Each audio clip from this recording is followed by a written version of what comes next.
Hi welcome back to our channel. So ఏపీలో August and September నెలలో general post అనేది 4013 పోస్టులు రిలీజ్ చేయబోతారండి. So post name at the same time qualifications క్లియర్గా ఇచ్చేస్తున్నారు. పోస్ట్ నేమ్ అండ్ క్వాలిఫికేషన్ ఎవరెవరు దీన్ని రిక్రూట్మెంట్ చేయబోతున్నది కూడా సో ఫుల్ డీటెయిల్స్ క్లియర్గా ఉందండి.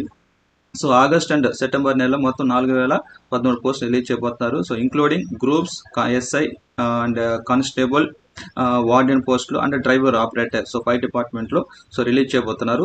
So and qualifications any degree and intermediate. So at the same 2 qualifications అవైలబుల్గా ఉంది. నెక్స్ట్ అండి చూడండి, అదేవిధంగా సెప్టెంబర్ అండ్ ఆగస్ట్ నెలలో మొత్తం 1050 పోస్టులు రిలీజ్ చేయబోతున్నారు. So post name at the same time so qualifications ఇది టెక్నికల్ వాళ్ళకు ఉంటుందండి.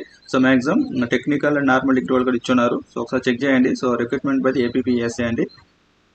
At the same time next education posters అండి.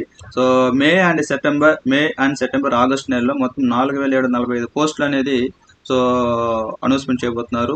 సో ఇక్కడ నోటిఫికేషన్ డేట్ కూడా అనౌన్స్మెంట్ చేస్తున్నారు సో గవర్నమెంట్ అనేది. ఓకేనా. సో దీంట్లోనే సో డిఎస్సి పోస్టులు అండ్ సో కాలేజీలో పోస్టులు కానీ సో లైబ్రరీ పోస్టులు, హాస్టల్ వార్డెన్ పోస్టులు, సో వాటి యొక్క క్వాలిఫికేషన్స్ సో పీజీ కానీ at the same degree, BEd. So BEd అనేది సో హాస్టల్ వార్డెన్కి వర్తిస్తుంది. సో అది చాలా సో ఎవరైతే ప్రిపేర్ అవుతున్నారో నాకు తెలిసి అది హాస్టల్ వార్డెన్ చాలా యూజ్ఫుల్ అండి. సో బీఈడి ఉండే వాళ్ళకి. నెక్స్ట్ ఆగస్ట్ అండ్ సెప్టెంబర్ నెలలోనే so forest, mining and agriculture డిపార్ట్మెంట్లో మొత్తం 252 పోస్టులు అనేది రిలీజ్ చేయబోతున్నారు. సో వాటికి సంబంధించిన qualifications so technical BTech, so బీటెక్లో వాళ్ళ యొక్క ట్రేడ్ బట్టి వాళ్ళకి అప్లై చేసుకోవచ్చు. And ITI, so degree and BSc.